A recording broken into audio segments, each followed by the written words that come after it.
tape 1 of 3 tapes on the New Order of Barbarians, referred to on these tapes as simply the New World System.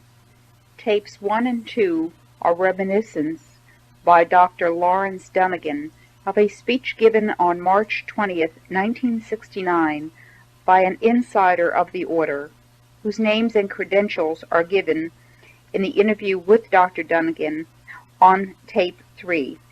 The moderator for these tapes is Randy Engel, National Director, U.S. Coalition for Life. There has been much written and much said by some people who have looked at all the changes that have occurred in American society in the past 20 years or so, and who have looked then retrospectively to earlier history of the United States and indeed of the world, and come to the conclusion that there is a conspiracy of sorts which influences, indeed controls, major historical events not only in the United States but around the world. This conspiratorial interpretation of history is based on people making observations from the outside, gathering evidence, and coming to the conclusion that from the outside they see a conspiracy. Their evidence and conclusion are based on evidence gathered in retrospect, period. I want to now describe what I heard from a speaker in 1969, which in several weeks will now be 20 years ago. The speaker did not speak in terms of retrospect, but rather predicting changes that would be brought about in the future. The speaker was not looking from the outside in, thinking that he saw conspiracy. Rather, he was on the inside, admitting that indeed there was an organized power, force, group of men who wielded enough influence to determine major events involving countries around the world, and he predicted, or rather expounded on changes that were planned for the remainder of this century. As you listen, if you can recall the situation, at least in the United States in 1969 and the few years thereafter, and then recall the kinds of changes which have occurred between then and now, almost 20 years later, I believe you'll be impressed with the degree to which the things that were planned to be brought about have already been accomplished. Some of the things that were discussed were not intended to be accomplished yet by 1988, but are intended to be accomplished before the end of this century. There is a timetable, and it was during this session that some of the elements of the timetable were brought out.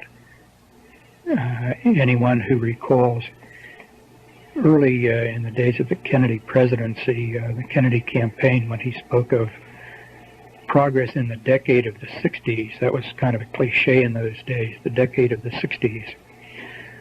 Well, by 1969, our speaker was talking about the decade of the 70s, the decade of the 80s, and the decade of the 90s. So that I think that terminology, that way of looking at things and expressing things, probably all comes from the same source. Prior to that time, I don't remember anybody saying the decade of the 40s and the decade of the 50s. So I think this overall plan and timetable had taken important shape with more predictability to those who control it sometime in the late 50s. That's speculation on my part. In any event, the speaker said that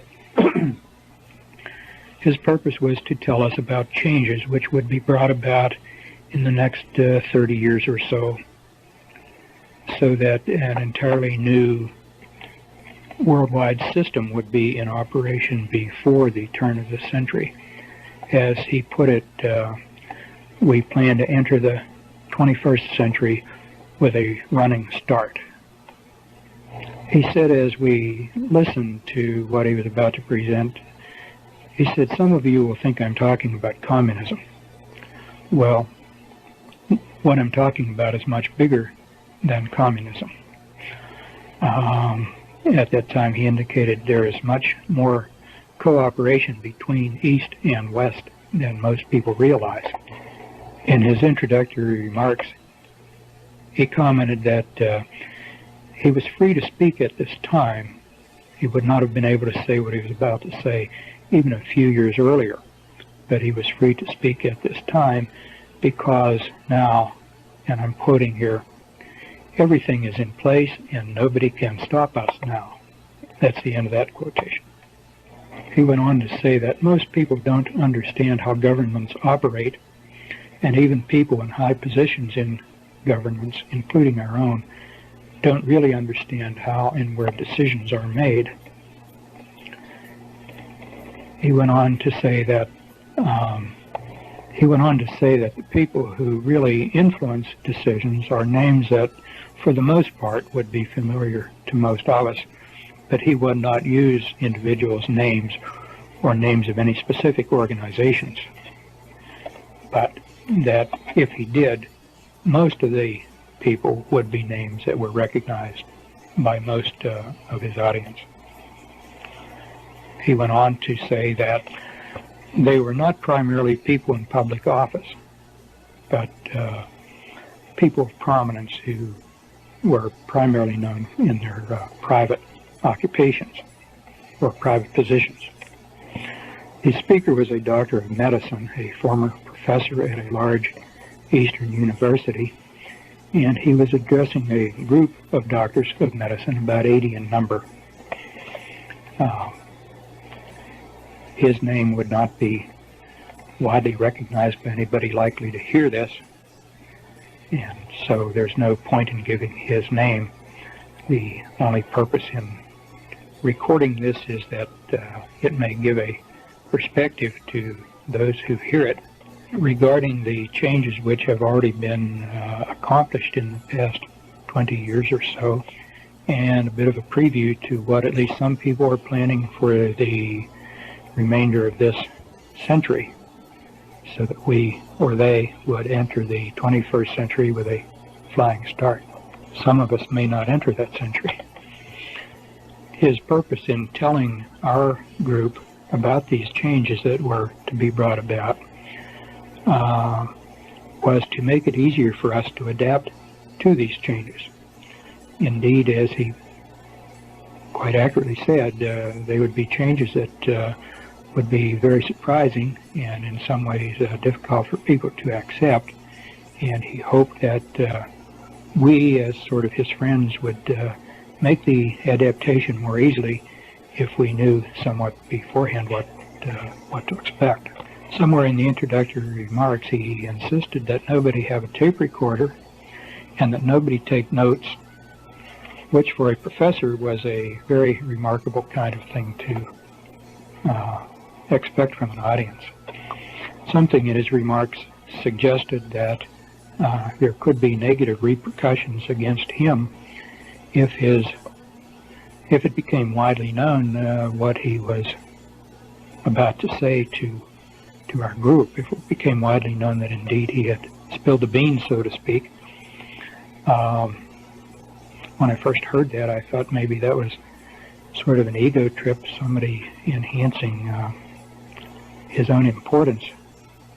But as the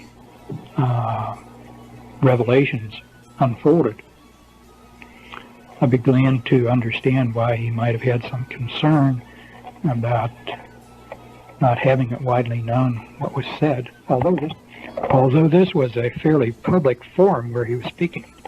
Remarks were delivered, but nonetheless he asked that no notes be taken, no tape recorder be used, suggesting there might be some personal danger to himself if these revelations were widely publicized. Again, as the remarks began to unfold and some of the rather outrageous things that were said at that time, they certainly seemed outrageous,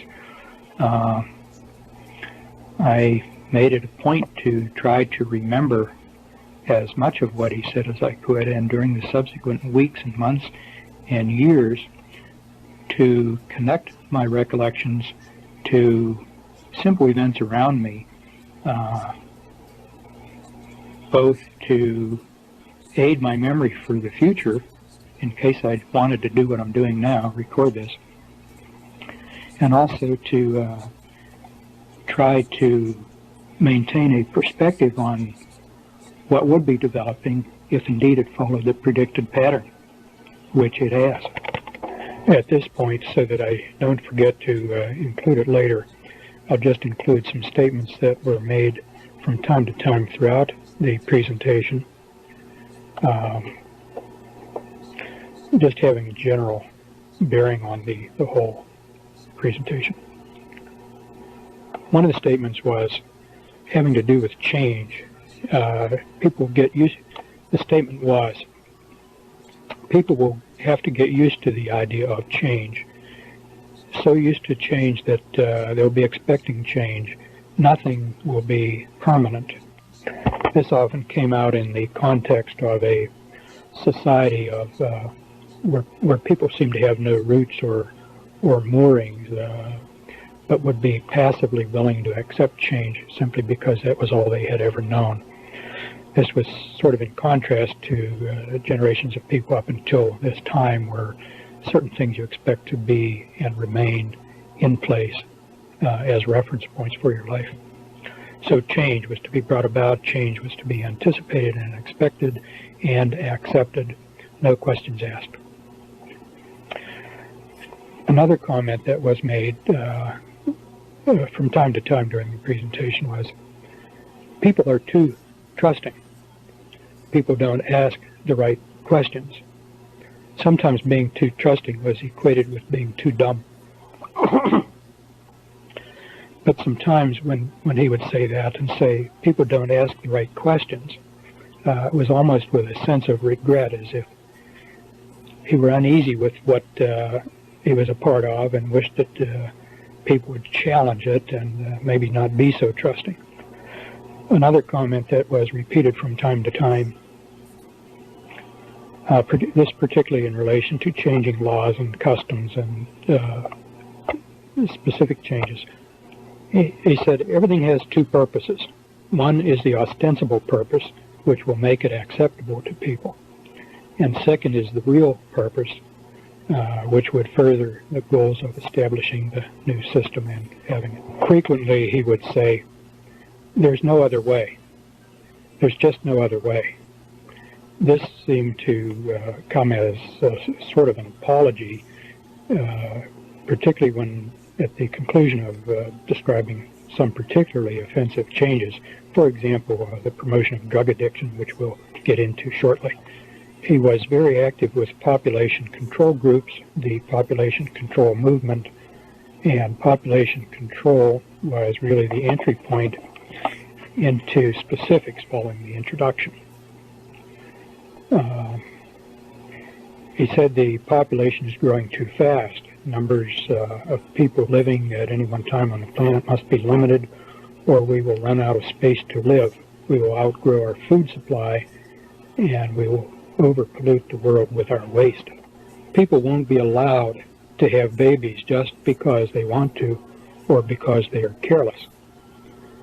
Most families would be limited to 2. Some people would be allowed only 1, and the outstanding person or persons might be selected and allowed to have 3. But most people would allow to have only 2 babies. That's because the zero population growth is 2.1 children per completed family, so something like every 10th family might be allowed the privilege of the 3rd baby. To me, up to this point, the word population control primarily connoted limiting the number of babies to be born. But this remark about what people would be allowed and then what followed made it quite clear that when you hear population control, that means more than just controlling births. It means control of every endeavor of the entire world population. A much broader meaning to that term than I had ever attached to it before hearing this. As you listen and reflect back on some of the things you hear, you will begin to recognize how one aspect dovetails with other aspects in terms of controlling human endeavors. Well, from population control, a natural next step then was sex. He said sex must be separated from reproduction. Sex is too pleasurable and the urges are too strong to expect people to give it up. Chemicals in food and in the water supply to reduce the sex drive are not practical.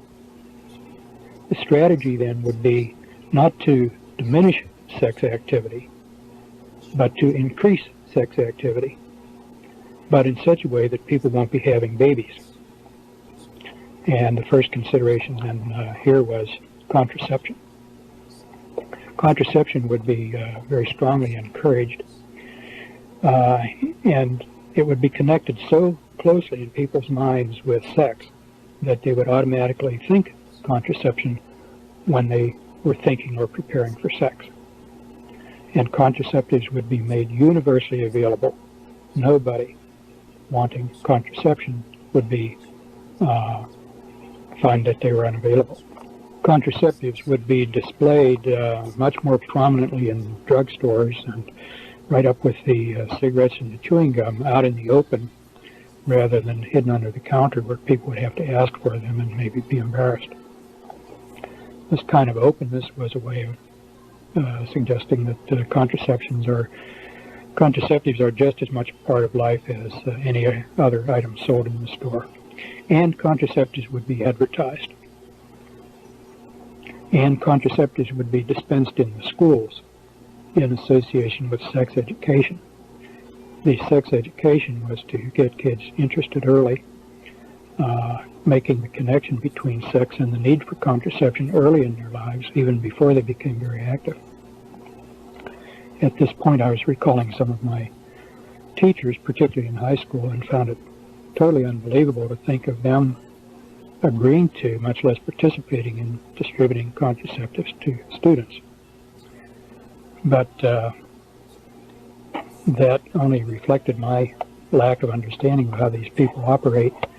That was before the school-based clinic programs got started.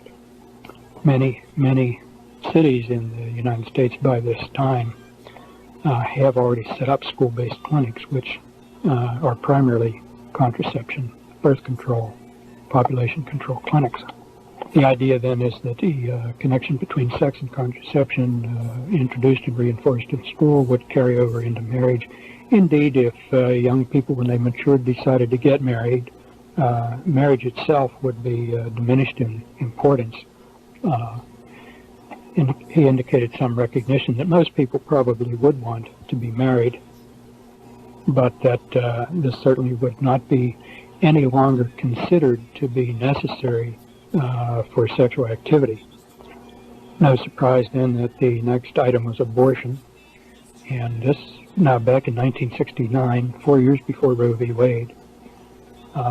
He said abortion will no longer be a crime. Abortion would be accepted as normal and would be paid for by taxes for people who could not pay for their own abortions. Contraceptives would be made available by tax money so that nobody would have to do without contraceptives.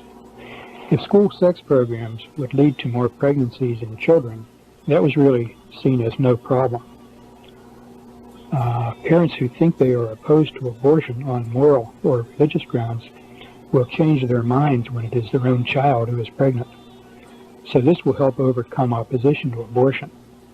Before long, only a few diehards will still refuse to see abortion as acceptable, and they won't matter anymore. Homosexuality also was to be encouraged. People will be given permission to be homosexuals. That's the way it was stated. They won't have to hide it. And elderly people will be encouraged to continue to have active sex lives into their very old ages as long as they can. Everyone will be given permission to have sex to enjoy however they want.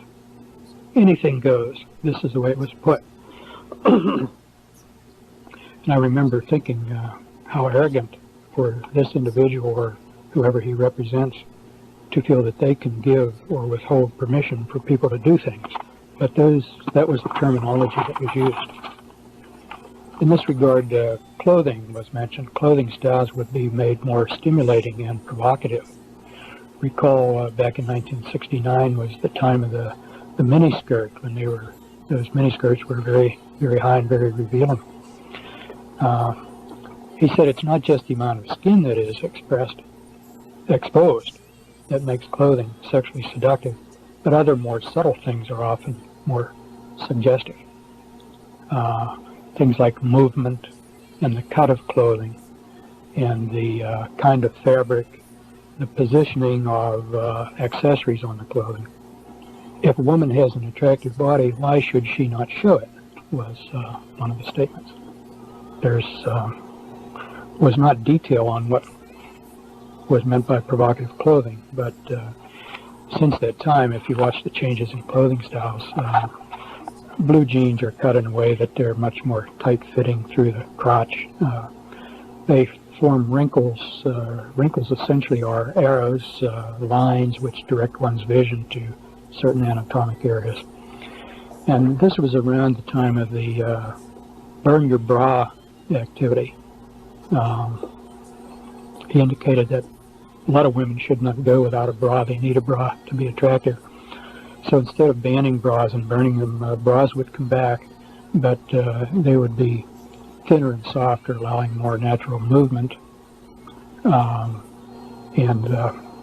It was not specifically stated, but certainly a very thin bra is much more revealing of the nipple and what else is underneath than heavier bras that were in style up to that time. Technology. Earlier he said sex and reproduction would be separated. You would have sex without reproduction, and then technology was reproduction without sex. This would be done in the laboratory. Indicated already much research was underway about making babies in the laboratory. There was some elaboration on that, but I don't remember the details. How much of that technology has come to my attention since that time, I don't remember. I don't remember in a way that I can distinguish what was said from what I subsequently have just learned as general medical information. Families. Families would be limited in size. We already alluded to not being allowed more than 2 children. Divorce would be made easier and more prevalent. Most people who marry will marry more than once. More people will not marry. Unmarried people would stay in hotels and even live together. That would be very common. Nobody would even ask questions about it. It would be widely accepted as no different from married people being together. More women will work outside the home. More men will be transferred to other cities in their jobs. More men would travel into work. Therefore, it would be harder for families to stay together. This would tend to make the marriage relationship less stable, and therefore tend to make people less willing to have babies. And the extended family would be smaller and more remote. Travel would be easier, less expensive for a while, so that people who did have to travel would feel that they could get back to their families, not that they were abruptly being made remote from their families. But one of the net effects of easier divorce laws, combined with the promotion of travel and transferring families from one city to another, was to create instability in the families. If both husband and wife are working and one partner gets transferred, the other one may not be easily transferred. So one either gives up his or her job and stays behind while the other leaves, or else gives up the job and risks not finding employment in the new location. Rather diabolical approach to this whole thing. Euthanasia. Everybody has a right to live only so long. The old are no longer useful. They become a burden. You should be ready to accept death. Most people are. An arbitrary age limit could be established. After all, you have a right to only so many steak dinners, so many orgasms, and so many good pleasures in life. And after you've had enough of them, and you're no longer productive in working and contributing, then you should be ready to step aside for the next generation. Some things that would help people realize that they had lived long enough. He mentioned several of these. I don't remember them all. Here are a few.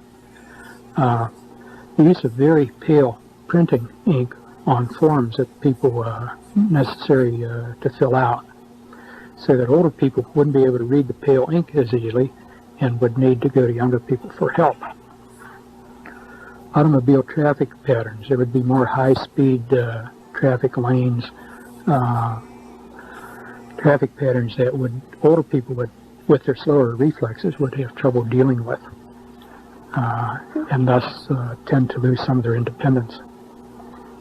Big item which was elaborated at some length was the cost of medical care would be made burdensomely high. Medical care would be connected very closely with one's work, but also would be made very, very high in cost, so that it would simply be unavailable to people beyond a certain time. And unless they had a remarkably rich supporting family, they would just have to do it without care. And the idea was that if everybody sees enough what a burden it is on the young to try to maintain the old people,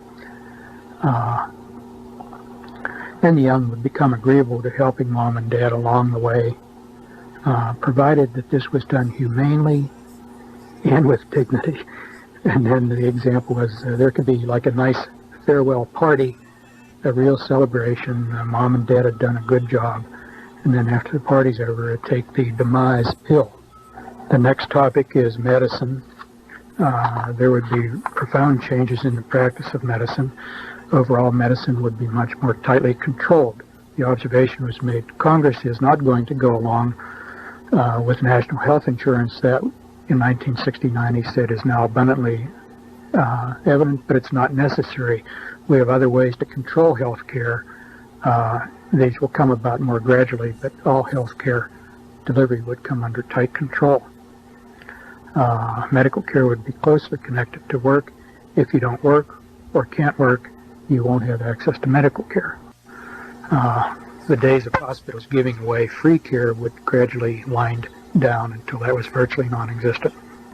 Costs would be forced up so that people won't be able to afford to go without insurance. People pay. You pay for it, you're entitled to it. It was only subsequently that I began to realize the extent to which you would not be paying for it. Your medical care would be paid for by others, and therefore you would gratefully accept on bended knee what was offered to you as a privilege. Your role being responsible for your own care would be diminished. As an aside here, this is not something that was developed at the time. I didn't understand at the time. But as an aside, the way this works, everybody's made dependent on insurance. And if you don't have insurance and you pay directly, the cost of your care is enormous. The insurance company, however, paying for your care does not pay that same amount. If you are charged, say, $600 for the use of an operating room, the insurance company does not pay $600 on your part. They pay $300 or $400. And that differential in billing has the desired effect. It enables the insurance company to pay for that which you could never pay for. They get a discount that's unavailable to you, when you see your bill, you're grateful that the insurance company can do that, and in this way you are dependent and virtually required to have insurance. The whole billing is fraudulent. Anyhow, continuing on now, access to hospitals would be tightly controlled. Identification will be needed to get into the building. Security in and around hospitals would be established and gradually increased so that nobody without identification could get in or move around inside the building. Theft of hospital equipment, things like typewriters and microscopes and so forth, would be allowed, and exaggerated, reports of it would be exaggerated, so that this would be the excuse needed to establish the need for strict security until people got used to it. And anybody moving about in a hospital would be required to wear an identification badge with a photograph and telling why he was there, employee or lab technician or visitor or whatever. And this is to be brought in gradually, getting everybody used to the idea of identifying themselves until it was just accepted. This need for ID to move about would start in small ways. Hospitals, some businesses, but gradually expand to include everybody in all places. It was observed that hospitals can be used to confine people for the treatment of criminals. This did not mean necessarily medical treatment. At that time, I did not know the word psycho prison, as in the Soviet Union, but without trying to recall all the details, basically he was describing the use of hospitals both for treating the sick and for confinement of criminals for reasons other than the medical well-being of the criminal. Definition of criminal was not given. The image of the doctor would change. No longer would he be seen as an individual professional in service to individual patients, but the doctor would be gradually recognized as a highly skilled technician, and his job would change.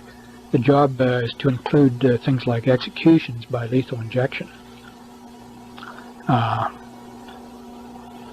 The image of the doctor as being a powerful, independent person would have to be changed. And he went on to say, doctors make entirely too much money. They should advertise like any other product. Lawyers would be advertising too.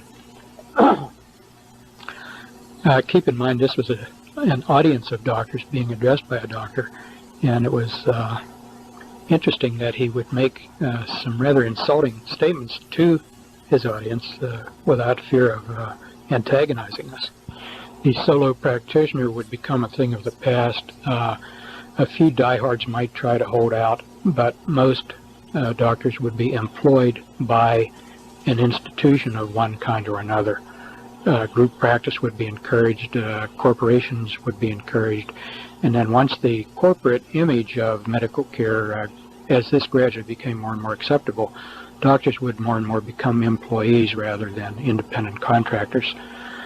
And along with that, of course, unstated but necessary, is the employee serves his employer, not his patient. So that's, and we've already seen quite a lot of that in the last 20 years, and apparently more on the horizon. The term HMO was not used at that time, but as you look at HMOs, you see this is the way that medical care is being taken over since the national health insurance approach did not get through the Congress. A few diehard doctors may try to make a go of it, remaining in solo practice, remaining independent, which parenthetically is me.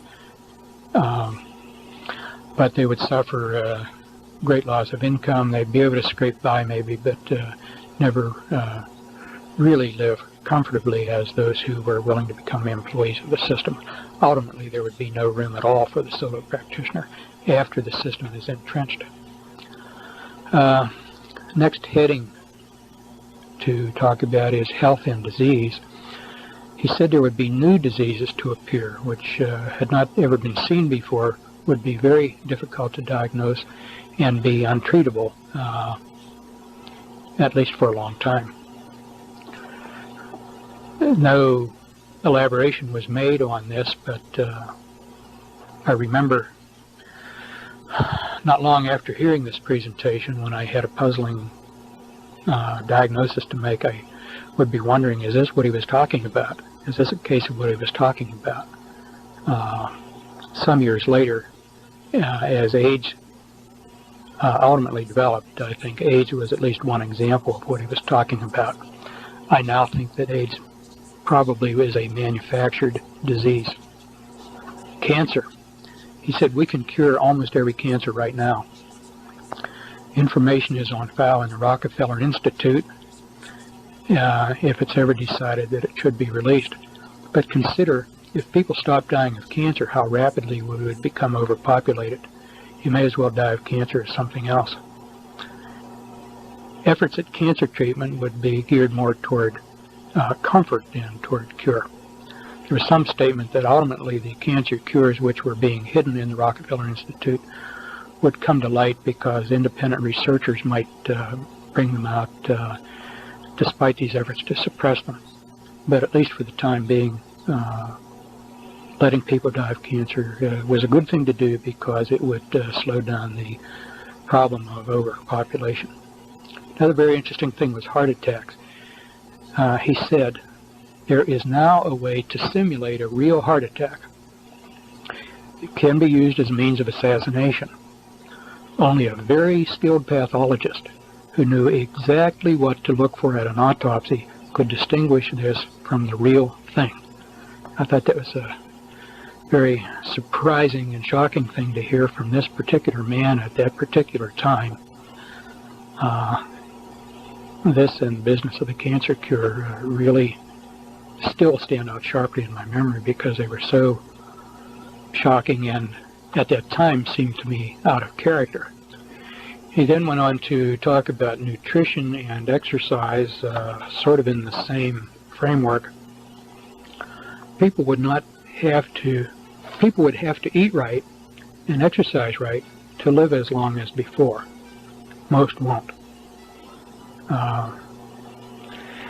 This in the connection of nutrition, there was no specific statement that I can recall as to particular nutrients that would be either inadequate or in excess. In retrospect, I tend to think he meant high salt diets and high fat diets would predispose toward high blood pressure and premature arteriosclerotic heart disease, and that if people were too dumb or too lazy to exercise as they should, then their circulating fats would go up and predispose to disease. And he said something about diet information, about proper diet would be widely available, but most people, particularly stupid people who had no right to continue living anyway, they would ignore the advice and just go on and eat what was convenient and tasted good. There were some other unpleasant things said about food. I just can't recall what they were, but I do remember of having reflections about wanting to plant a garden in the backyard to get around whatever these contaminated foods would be. I regret I don't remember the details, the rest of this about nutrition and hazardous nutrition. With regard to exercise, he went on to say that more people would be exercising more, especially running, because everybody can run. You don't need any special equipment or place. You can run wherever you are. As he put it, people will be running all over the place. And in this vein, he pointed out how supply produces demand, and this was in reference to athletic clothing and equipment, as this would be made more widely available and glamorized, particularly as regards running shoes. This would stimulate people to develop an interest in running, and as part of a whole sort of public propaganda campaign, people would be encouraged then to buy the attractive sports equipment and to get into exercise. Again, Well, in connection with nutrition, he also mentioned that public eating places would rapidly increase, that this had a connection with the family too. As more and more people ate out, eating at home would become less important. People would be less dependent on their kitchens at home. And then this also connected to convenience foods being made widely available. Things like you could pop into the microwave. Whole meals would be available prefixed. And of course we've now seen this in some pretty good ones. But this whole different approach to eating out and to previously prepared meals being eaten in the home was predicted at the time to be brought about convenience foods. And the convenience foods, though, would be part of the hazard. Anybody who was lazy enough to want the convenience foods rather than fixing his own also better be energetic enough to exercise, because if he was too lazy to exercise and too lazy to fix his own food, then he didn't deserve to live very long. This was all presented as sort of a moral judgment about people and what they should do with their energies. People who are smart, who would learn about nutrition, and who are disciplined enough to eat right and exercise right are better people and are the kind you want to live longer. Somewhere along in here there was also something about accelerating the onset of puberty, and this was said in connection with health, and later in connection with education, and connected to accelerating the process of evolutionary change. There was a statement that we think we can push evolution faster and in the direction we want it to go. I remember this only as a general statement. I don't recall if any details were given beyond that. Another area of discussion was religion. This is an avowed atheist speaking. And he said, religion is not necessarily bad. A lot of people seem to need religion with its mysteries and rituals, so they will have religion. But the major religions of today have to be changed because they are not compatible with the changes to come. The old religions will have to go, especially Christianity. Once the Roman Catholic Church is brought down, the rest of Christianity will follow easily. Then a new religion can be accepted for use all over the world. It will incorporate something from all of the old ones to make it more easy for people to accept it and feel at home in it. Most people won't be too concerned with religion. They will realize that they don't need it. In order to do this, the Bible will be changed. It will be rewritten to fit the new religion. Gradually, key words will be replaced with new words having various shades of meaning. Then the meaning attached to the new word can be close to the old word, and as time goes on, other shades of meaning of that word can be emphasized, and then gradually that word replaced with another word. I don't know if I'm making that clear, but the idea is that everything in Scripture need not be rewritten, just key words replaced by other words, and the variability in meaning attached to any word can be used as a tool to change the entire meaning of Scripture and therefore make it acceptable to this new religion. Most people won't know the difference, and this is another one of the times where he said the few who do notice the difference won't be enough to matter. Then followed one of the most surprising statements of the whole presentation. He said, some of you probably think the churches won't stand for this. And he went on to say, the churches will help us. There is no elaboration on this. It was unclear just what he had in mind when he said the churches will help us. In retrospect, I think some of us now can understand what he might have meant at that time. I recall then only of thinking, no, they won't, and remembering our Lord's words where he said to Peter, thou art Peter, and upon this rock I will build my church, and the gates of hell will not prevail against it. So Yes, some people in the churches might help, and in the subsequent 20 years we've seen how some people in churches have helped. But we also know that our Lord's words will stand, and the gates of hell will not prevail. Another area of discussion was education, and one of the things in connection with education that I remember connecting with what he said about religion was, in addition to changing the Bible, he said that classics in literature would be changed. I seem to recall Mark Twain's writings was given as one example. But he said the casual reader reading a revised version of a classic would never even suspect there was any change, and somebody would have to go through word by word to even recognize that any change was made in these classics. The changes would be so subtle, but the changes would be such as to promote the acceptability of the new system. As regards education, he indicated that kids would spend more time in schools, but in many schools they wouldn't learn anything.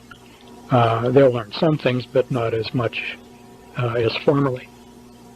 Better schools in better areas with better people, their kids will learn more. In the better schools, learning would be accelerated. And this was another time where he said, we think we can push evolution. By pushing kids to learn more, he seemed to be suggesting that their brains would evolve and that their offspring then would evolve, sort of pushing evolution in where kids would learn and be more intelligent at a younger age, as if this pushing would alter their physiology. Overall, schooling would be prolonged. This meant prolonged throughout the school year. I'm not sure what he said about a long school day. I do remember he said that school was planned to go all summer, that the summer school vacation would become a thing of the past, not only for schools but for other reasons. People would begin to think of vacation times year-round, not just in the summer.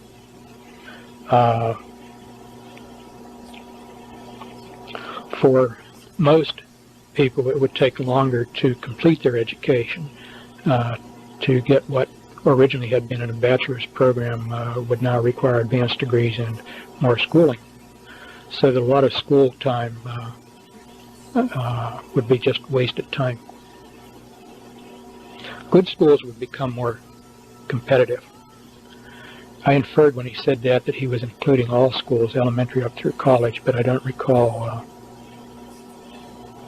whether he said that.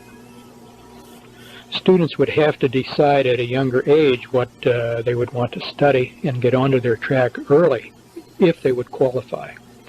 It would be harder to change to another field of study once you got started. Studies would be concentrated in much greater depth, but narrowed. You wouldn't have access to material in other fields outside your own area of study without approval. This seemed to be more where he talked about limited access to other fields. I seem to recall that as being more at the college level, high school and college level perhaps. People would be very specialized in their own area of expertise, but they won't be able to get a broad education and won't be able to understand what is going on overall. He was already talking about computers in education, and at that time he said anybody who wanted computer access or access to books that were not directly related to their field of study would have to have a very good reason for so doing, otherwise access would be denied. Another angle was that the schools would become more important in people's overall life. Kids, in addition to their academics, would have to get into school activities unless they wanted to feel completely out of it. But spontaneous activities among kids, the thing that came to my mind when I heard this was sandlot football and sandlot baseball teams that we worked up as kids growing up. I said to kids wanting any activities outside of school would be almost forced to get them through the school. There would be few opportunities outside. Now the pressures of the accelerated academic program and accelerated demands where kids would feel they had to be part of something, one or another athletic club or some school activity. These pressures he recognized would cause some students to burn out. He said the smartest ones will learn how to cope with the pressures and to survive. There will be some help available to students in handling stress, but the unfit won't be able to make it. They will then move on to other things.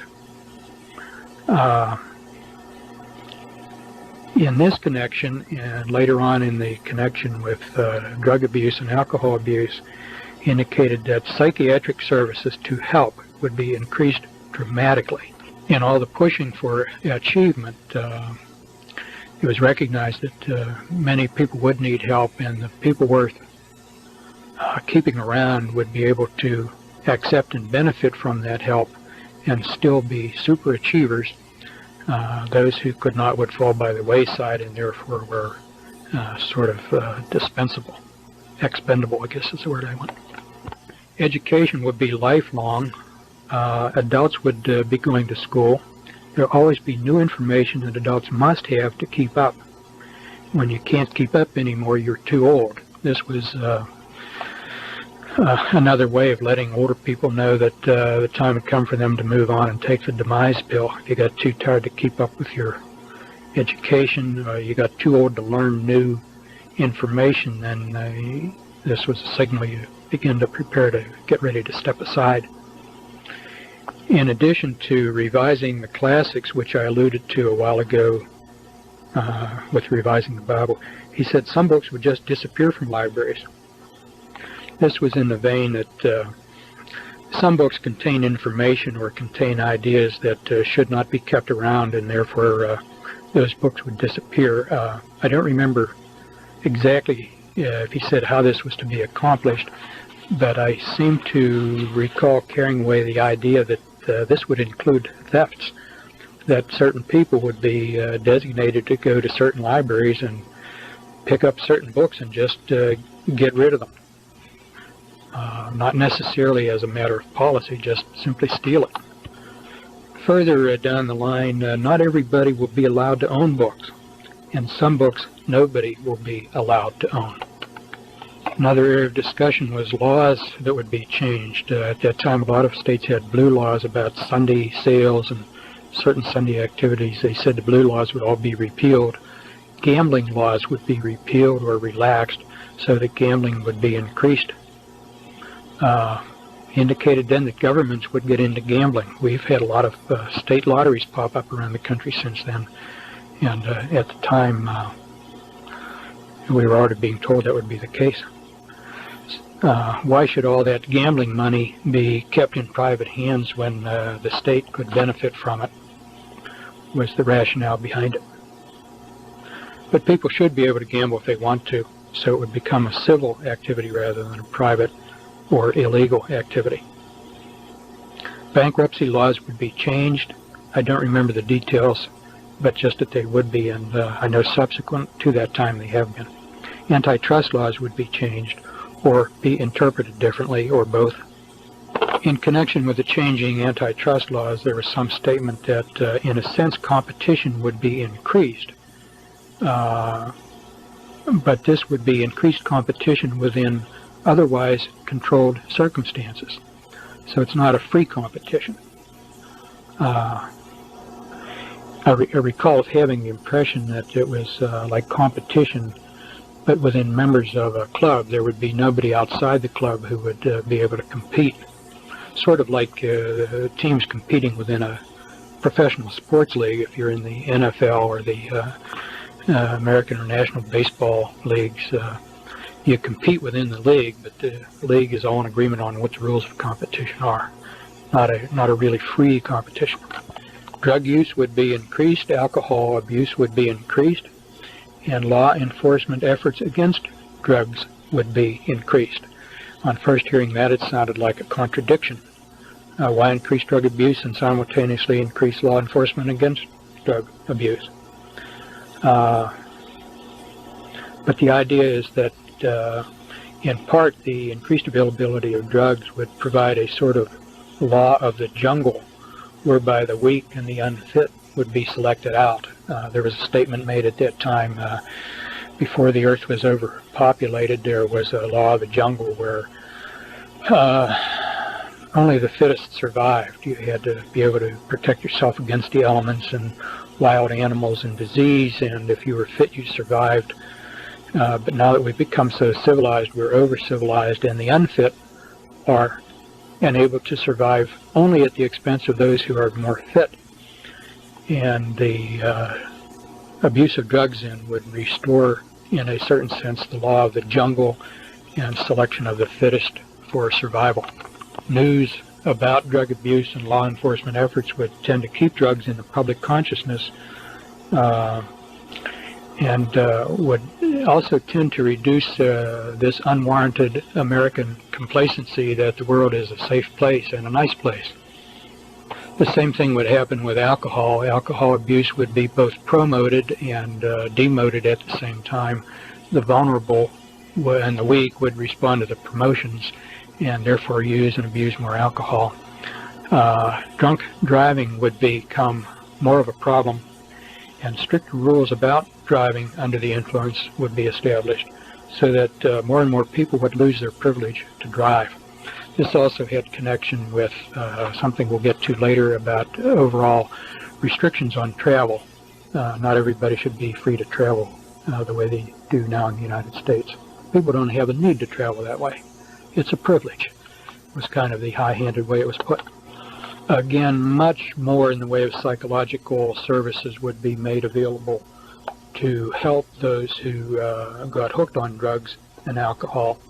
The idea being that in order to promote this drug and alcohol abuse, to screen out some of the unfit, people who otherwise are pretty good also would be subject to getting hooked. And if they were really worth their salt, they would have enough sense to seek psychological counseling and to benefit from it. So this was presented as sort of a redeeming value on the part of the planners. It was as if he were saying, you think we're bad in promoting these evil things, but look how nice we are, we're also providing a way out. More jails would be needed. Hospitals could serve as jails. Some new hospital construction would be designed so as to make them adaptable to jail-like use.